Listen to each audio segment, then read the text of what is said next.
for something that's different when I'm looking for new pieces to bring into the store, either new pieces from an existing designer or a brand new line. It could be the cut of the stones that's different, it could be the metals that the stones are set in, and even if it's a silver necklace, there has to be something different about the design that really stands out and makes it unique. People aren't going to buy jewelry every time they walk through your doors, but hopefully they'll take a look at the jewelry while they're here buying a wedding present or a hostess gift. So the hope is that as they are buying those other things, they're taking a look at the jewelry, and hopefully down the road they'll come back for that piece that they saw when they weren't in a jewelry buying mode.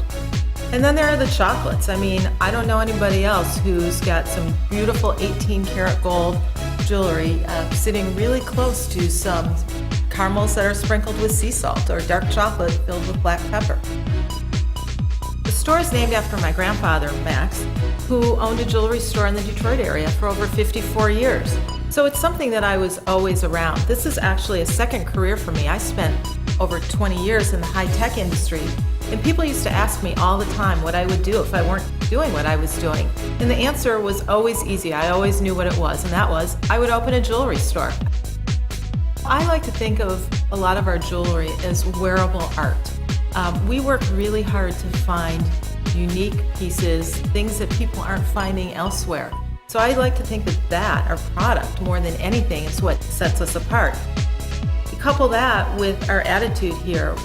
It's a really knowledgeable staff, knowledgeable about the artists that we represent, the work that they produce, and we're a lot of fun to be around. And then, there are the chocolates.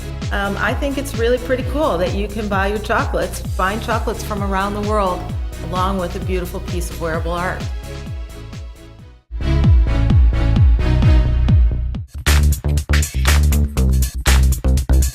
Being judged like this by the industry is really a tremendous honor, and it raises the bar for us to remain at the top of our game and figure out how we're going to be cool every single day. I really liked my old location a lot, but like anybody else, there was that list of things that I thought, if I could do it over again, I would do this a little differently. I would do that a little differently, put this over here and that over there. So moving to a new location allowed us to do that, and really, in a lot of ways, the most stressful part of the move was making sure that that list of things that we wanted to change just a little bit was right, and that we had thought of everything. So going through that process really was energizing, and as much as I like the old store, I really love the new location, and best of all, our customers have had the same reaction, and that's the most energizing thing of all. Our sales philosophy is really very simple, and that is, it's all about the customer. We're here, we exist only because of them. So our sales philosophy is that we're here to give them our honest opinion, what we like, what we don't like, to work with them in coming up with a custom design that will be more to their liking, to find the thing that is right within their strike zone as it relates to price. As a general rule, I try not to schedule any trunk shows with a designer unless I've been working with that designer for at least a year. In that way, our customers have time to begin to get familiar with the designer and react to their pieces, and hopefully build demand for that designer's work, and really have an interest in seeing more, which is what the trunk show is all about. We do a lot once we have decided to have a trunk show to advertise them. We do print media, we do some things on the radio, we do some things online, and then there's social media.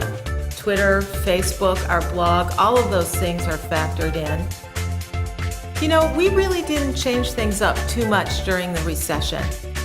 We had opened about a year and a half before it really hit, which I think was long enough for us to really gain a footing in the marketplace and for people to get to know us and know what we were about, and also to know what they could expect from us in terms of product. So we didn't want to play with that, but we stayed true to who we were in terms of the designers that we represented and the types of product that we carried, and that included quite a bit of 18 karat gold and stonework.